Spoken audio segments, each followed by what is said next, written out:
In the criminal justice system, the people, pimps, addicts, thieves, bums, winos, girls who can't keep an address, and men who don't care, are represented by two separate yet equally important groups. A cop, a flatfoot, a bull, a dick, John Law. You're the fuzz, the heat, you're poison, you're trouble, you're bad news. These are their stories. Magic of America. Anybody can sue anybody. Yeah, don't you forget it. And a San Rafael unhoused man is suing the business next door over classical music, next door to where his encampment is. Doesn't it cost money to sue someone? That's right. Somebody has to take that case. And they have to take it under pro bono circumstances or on contingency. Kim is absolutely right. Don't take my word for it. Here's a little something from our pals, Eyewitness News. For Bruce Gaylord, the past weekend was anything but ideal. The first night I got to bed at 1 a.m. The second night I got no sleep during the night. And the third night, Sunday night, I had no way to get any sleep. Gaylord lives at this homeless encampment in San Rafael, and the reason he says he can't sleep is this machine. You are trespassing. Please leave the area. This area is under video surveillance, and you have been recorded. It's set up right next door at the East Bay Tire Company. In addition to the security warnings, it also plays classical music from 6 p.m. to 6 a.m. On Monday morning, Gaylord filed a lawsuit against the company to get them to stop the classical music and the announcement. With the noise. They could place the device someplace else, in my opinion. East Bay Tire's assistant manager Robbie Darrow says the company started using the machine on Friday, a way in try and deter some of the incidents that he says spill over from the encampment towards the shop on a regular basis. Every morning we're out here picking up garbage and glass and just different things, and so it's been hard.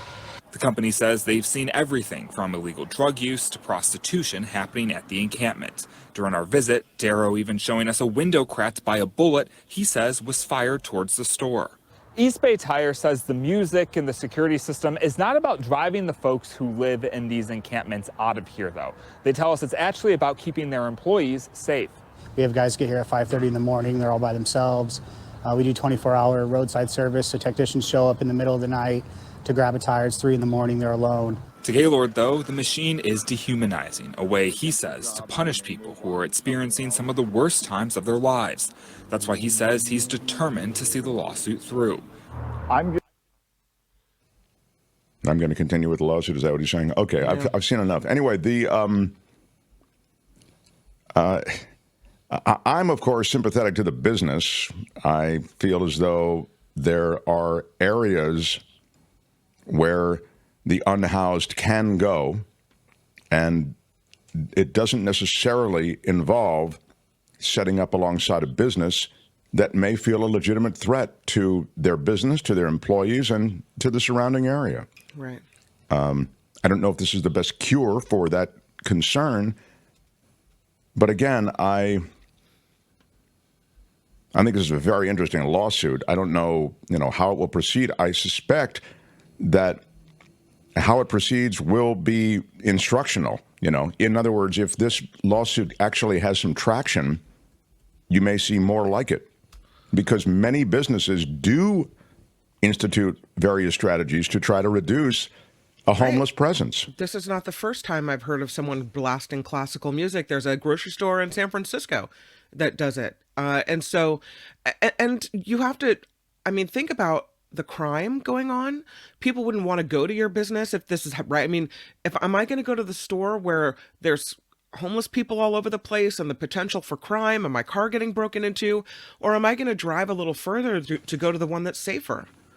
Look, dude, I don't mean to be... it'll affect your business, right? I don't mean to be unkind to the unhoused guy, but I lived in New York City for 6 months, and there were sirens and you can't get away from them. They're everywhere. Sirens all hours of the day and night. Mm-hmm. There was noise of all sorts.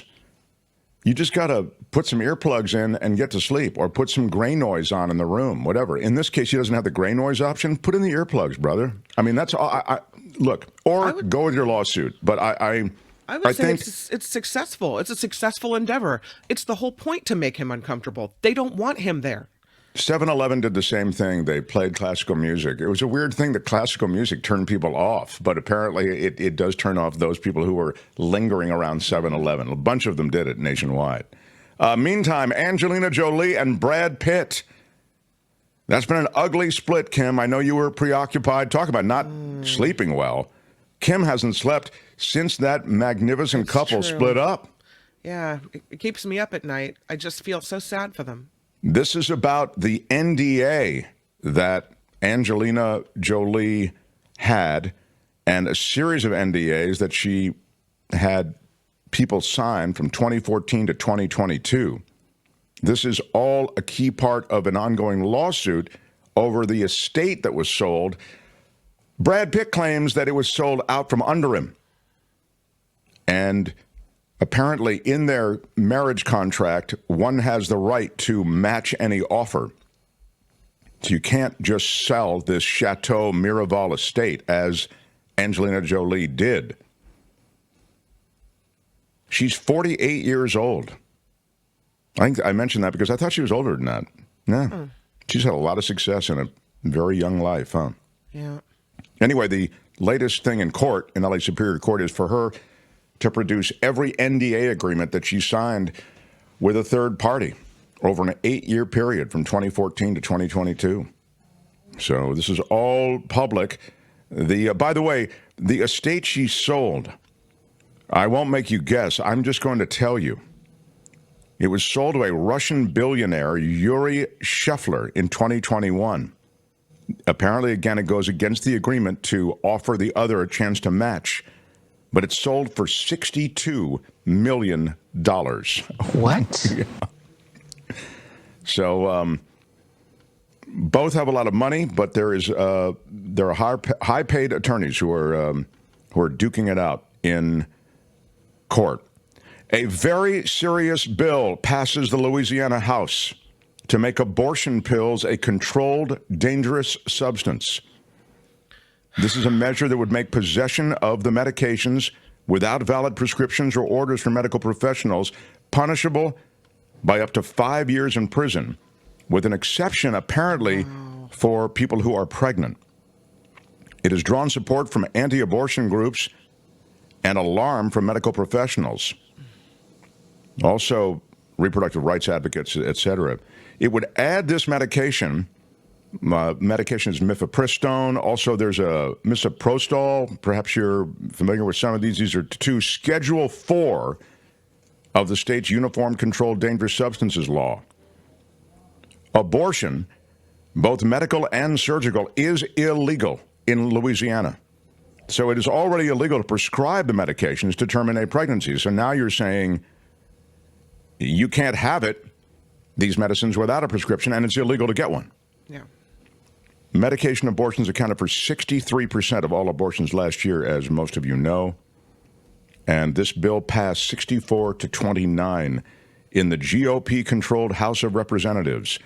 It will now go back to the Senate, and if it is approved, it would then be sent to the governor in Louisiana and become state law. Let's punish women for daring to take control of our destiny. It's absolutely horrible. Absolutely horrible. Ian Ziering, the mini bikers who attacked him in that Hollywood Boulevard brawl that we shared with you a couple of months ago. Remember that? Where his 2 daughter people was have in been the car? arrested in connection with that. He was with his family in Hollywood. It was New Year's Eve, I guess. And, I mean, I didn't realize it was that long ago. The fight broke out near Hollywood Boulevard and Highland Avenue around 3 in the afternoon. Ziering and a member of a mini bike gang. I mean, it's something out of a bizarre movie. It's like he was in, wasn't he in Sharknado? Yeah. This feels like a scene out of Sharknado, but he was in real danger. Yeah. Mm-hmm. Much of the chaotic confrontation captured on cell phone cameras, they note. Footage showing Yeilling confronting and shoving one of the mini bike gang members who was blocking his vehicle before 3 to 4 additional bikers jumped into the fray. One of them threw a punch that appeared to hit the actor in the face. Please, not the face. One of the mini bike riders is captured swinging an object at Yeilling, nearly striking him. Anyway, they've now made arrests, Kim. Now the Yeillings, anyway, can sleep a little bit easier. Ian Yeilling is 60 years old, and he is talking about having to address, as a society, the underlying issues that lead to disruptive behavior like this. During their investigation, detectives with the LAPD's Hollywood division used the video and additional information gathered from witnesses to identify 2 of the suspects. 20-year-old Jacob Esteban Hernandez from Rosemead, that's in Southern California, they're outside of L.A., and Angie Teresa Huizar. And how old is Angie? This is where I say, 20, you can be an idiot. It's not excusable. I'm just saying that I understand you're an idiot at 20. Again, I don't excuse it. I'm just saying it can be in the wiring.